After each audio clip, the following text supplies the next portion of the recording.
पलट कर देख लो जालिम तमन्ना हम भी रखते हैं, अगर तुम कमल धनुष बाण पंजा रखते हो तो हाथी हम भी रखते हैं।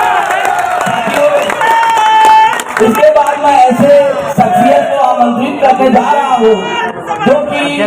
मूवमेंट में बहुत ही बड़ा त्याग है और बहुजन समाज पार्टी देश के सबसे बड़े प्रदेश उत्तर प्रदेश में 4 बार सरकार बनी, तो ऐसे साहब का बहुत बड़ा योगदान है, पूरा परिवार साहब का बहुत है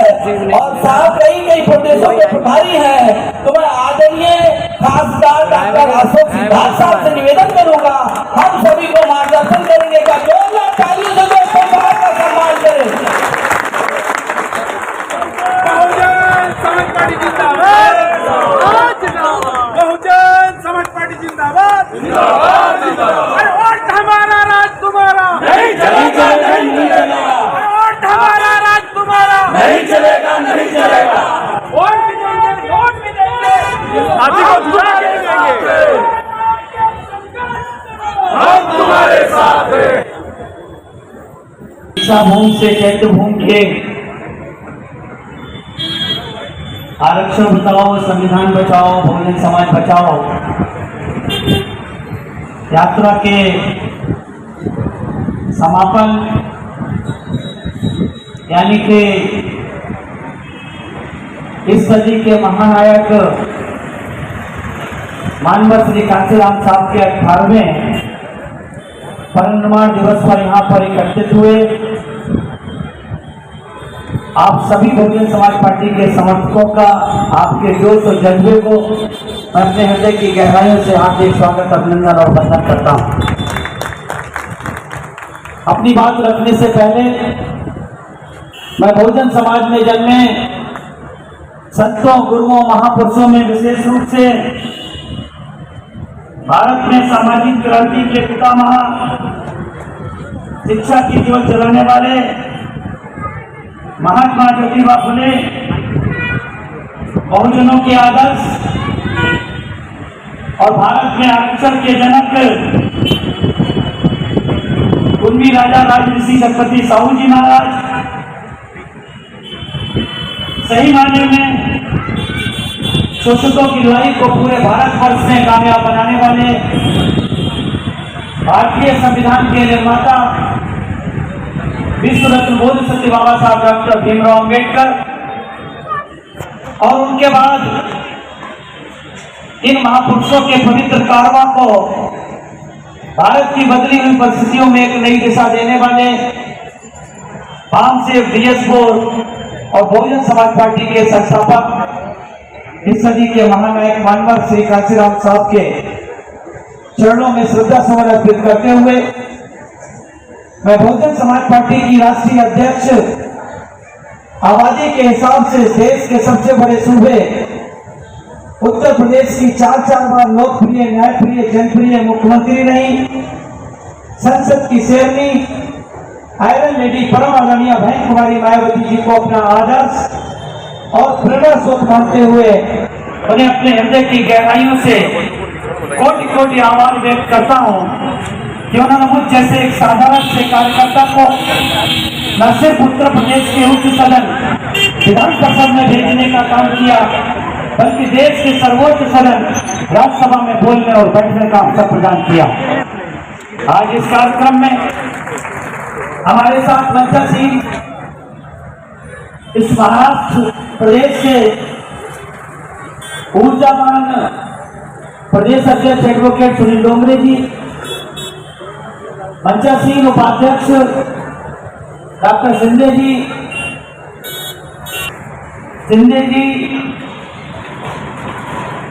सहकर जी और मंचा सिंह हमारे समस्त बहुजन समाज पार्टी के पदाधिकारीगण, उपस्थित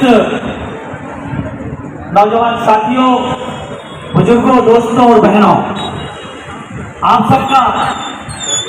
मैं एक बार पुनः अपने हृदय की गहराइयों से हार्दिक स्वागत, अभिनंदन, वंदन करता हूं कि आप लोगों ने रात दिन मेहनत करके इतनी अच्छी इस श्रद्धांजलि कार्यक्रम को आयोजित करने का काम किया। साथियों, ऐसा नहीं है कि बहुजन समाज का इतिहास स्वर्णिम इतिहास नहीं रहा है। ये अलग बात है इस देश की मनोवादी मीडिया हो या फिर मनोवादी लेखकों ने उनको नजरअंदाज करने का काम किया या अपनी कलम को चलाने की जरूरत नहीं समझी। साथियों, कथाकर खुद से लेकर के और मानवर कांशीराम साहब तक एक लंबी फहरिस्त है। मैं साथियों आज अपने मसीहा के परिनिर्वाण दिवस के अवसर पर उपस्थित हूँ, इसलिए मैं ज्यादा फोकस उनके इस आंदोलन को करने का काम करूंगा। साथियों, हजूर सुल्तानपुरी की दो लाइनें हैं कि मैं अकेला ही चला था जान रे मंजिल मगर, मैं अकेला ही चला था जान रे मंजिल मगर लोग साथ आते गए और कारवां बनता गया। ये हजूर सुल्तानपुरी साहब की ये बात लाइनें मानव श्री कांशीराम साहब के संघर्ष से 100% फिट होती है। मानव कांशीराम साहब ने 6000 से ज्यादा जातियों में बटे हुए बहुजन समाज को कश्मीर से लेकर के कन्याकुमारी तक, पोरबंदर से लेकर कोयना तक छत्तीसगढ़ और बिखरा हुआ समाज था। और खासतौर से बाबा साहब के 6 दिसंबर 1956 के परिनिर्वाण के बाद जो बहुजन समाज लीडरलेस हो गया था, नेतृत्वहीन हो गया था, उस नेतृत्वहीन समाज को मानव श्री कांशीराम साहब ने उन्हें एक नेतृत्व, एक मजबूत नेतृत्व प्रदान करने का काम किया। और साथियों, जो फुले साहब अम्बेडकर का 108 वर्ष लंबे संघर्ष का जो पौधा महाराष्ट्र की जन्म बाबा साहब की जन्मभूमि, बाबा साहब की कर्मभूमि महाराष्ट्र में सूखने के कगार पे था, मानव श्री कांशीराम साहब 1971 में जब बाबा साहब के लेफ्टिनेंटों ने, बाबा साहब के अनुयायियों ने, जो अपने आप को बाबा साहब का सच्चा वारिस कहते थे या बाबा साहब की परिकल्पना पार्टी के परिकल्पना वाली पार्टी आरजेडी के नेता कहते थे, जब उन्होंने उस 108 वर्ष लंबे संघर्ष को उस कांग्रेस पार्टी के पैरों में गिरवी रखने का काम किया, जिस कांग्रेस पार्टी ने बाबा साहब को पूरे जीवन में चैन से रहने देने का काम नहीं किया। साथियों, उस पार्टी को 1971 की घटना आप लोगों के ज्ञान संज्ञान में होगी। साथियों, मैं बहुत लंबे चौड़े में नहीं बताऊंगा, लेकिन इतना जरूर बताऊंगा कि संत गाडगे धर्मशाला पुणे के अंदर जब कांग्रेस के नेता मोहन धारिया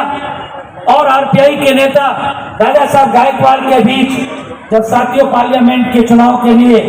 समझौता हुआ था, तो साथियों 521 पार्लियामेंट सीटों में से 520 कांग्रेस के खाते में अर्थात गांधी के बच्चों के हिस्से में गई थी और एकमात्र सीट बाबा साहब के बच्चों के हिस्से में गई थी। साथियों, इससे ज्यादा बाबा साहब के आंदोलन के साथ धोखा क्या हो सकता था? क्यों धोखा था साथियों? क्योंकि बाबा साहब ने तो कहा था इसी महाराष्ट्र की धरती पर कि जाओ अपनी दीवारों पे लिख लो, तुम एक ना एक दिन इस देश को हुक्मरान समाज बनोगे। अगर साथियों 521 में से एक सीट पे अगर हमारा समाज बढ़ेगा या आज 543 में से 3 सीट पे अगर हमारा समाज के लोग चुनाव लड़ने का काम करेंगे, तो इस देश को हुक्मरान समाज कैसे बन सकते हैं? साथियों, भारत के महान साइंटिस्ट कहे जाने वाले, भारत के समाज विज्ञानी कहे जाने वाले मानव श्री कांशीराम साहब, अगर हम ये कहें कि कांशीराम करिश्माई राजनीति है, तो साथियों उसमें कोई अतिशयोक्ति नहीं है। उन्होंने इस आंदोलन को, उन्होंने बाबा साहब के आंदोलन को, फुले साहब अम्बेडकर की विचारधारा को, उनके संघर्ष को अपने दिल और जान में बैठाने का काम किया। और जब उन्होंने ये कृत्य देखने का काम किया, तो उनको लगा कि बाबा साहब के अनुयायी, बाबा साहब के मानने वाले महाराष्ट्र में बहुत सकत नहीं की रट लगाए बैठे हुए हैं, बहुत सकत नहीं की रट लगाए हैं, तो बाबा साहब के आंदोलन को आगे बढ़ाने का काम नहीं कर रहे हैं, बल्कि अपने और अपने परिवार को ऐशो आराम देने का रास्ता ढूंढने का काम कर रहे हैं। वो जय हिंद तो बोलते हैं, सर झुका करके गांधी के चरणों में जाने का काम करते हैं। साथियों, आज भी आज आपके सामने है, आज भी। लेकिन मैं साथियों ये क्यों बताना चाह रहा हूं आपको कि इस महान साइंटिस्ट ने इस महान समाज विज्ञानी ने साथियों, इस महान समाज रसायन शास्त्री ने साथियों, इस व्यक्ति ने इस समाज में जो 15 वर्षों से लगभग बाबा साहब के परिनिर्वाण के बाद 15 वर्षों से जो समाज लीडरलेस हो गया था, उस लीडरलेस समाज को नेतृत्व प्रदान करने का संकल्प लेने का काम किया। और संकल्प लेने का काम कैसे किया कि उन्होंने बाबा साहब के बताए रास्ते पर चलकर लेने का काम किया। बाबा साहब ने शेड्यूल कास्ट फेडरेशन को समाप्त करने के बाद आरपीआई की परिकल्पना की और कुदरत ने हमारे बीच से हमारे मसीहा को बहुत जल्दी से दिसंबर 1956 को ले लिया, उठा लिया साथियों। उनको मौका नहीं मिला कि उनकी परिकल्पना वाली पार्टी आरपीआई का जन्म हो सकता था, वर्षा आरपीआई हो सकती थी, वो मौका नहीं मिला और साथियों वो हम लोगों के बीच से चले गए और एक विशाल बहुजन समाज को साथियों लीडरलेस हो गया। ऐसा नहीं था कि बाबा साहब ने अपने जीते जी अपने लोगों को तैयार नहीं किया था, तैयार करने का काम किया था, लेकिन साथियों जिन लोगों को तैयार किया था उन लोगों ने बाबा साहब के साथ विश्वासघात करने का काम किया। उनके आंदोलन को, फुले साहब अम्बेडकर के आंदोलन को जो 108 वर्ष लंबा 1848 से लेकर 1956 तक का आंदोलन था साथियों, उसके साथ विश्वासघात करने का काम किया। कहने को साथियों हम लोग इन महापुरुषों के नाम पर, उनके पुतले की एक उंगली टूट जाने के नाम पर साथियों लड़ने मरने बुतारू हो जाते हैं, लेकिन साथियों हम उनके बताए रास्ते पर चलने के लिए आजादी के 75 साल से ज्यादा बीत जाने के बाद भी पूरी तौर से तैयार नहीं हो पाए साथियों। जबकि इस मसीहा ने साथियों उस बिखरे विस्कृत और बिखरे हुए समाज को एकत्रित होने का संकल्प लिया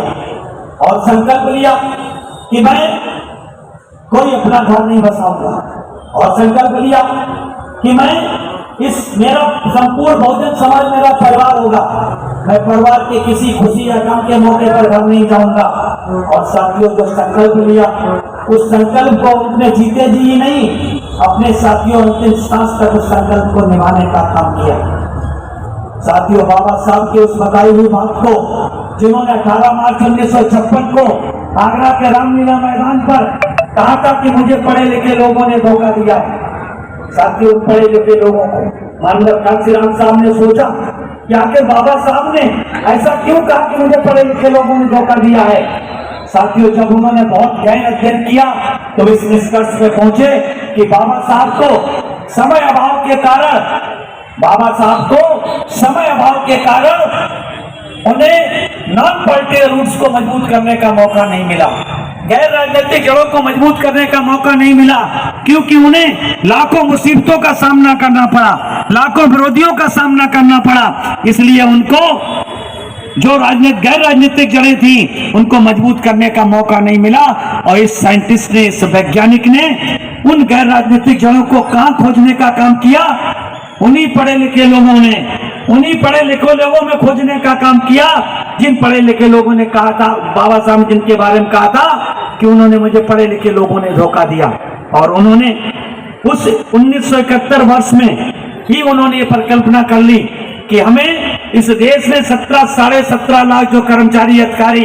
SC ST के हैं, OBC के हैं, उनको एकत्रित करके फुले साहब अम्बेडकर की विचारधारा के संघर्ष को बता करके उन्हें इकट्ठा करके उनकी गैर राजनीतिक जड़ों को मजबूत करने का काम करेंगे और उनके माध्यम से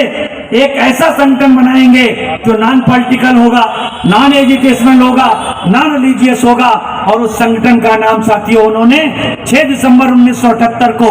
जब साथियों दिल्ली में बनाने का काम किया था तो उसको साथियों किस आधार पे बनाया, pay back to society, go back to society, see back to society.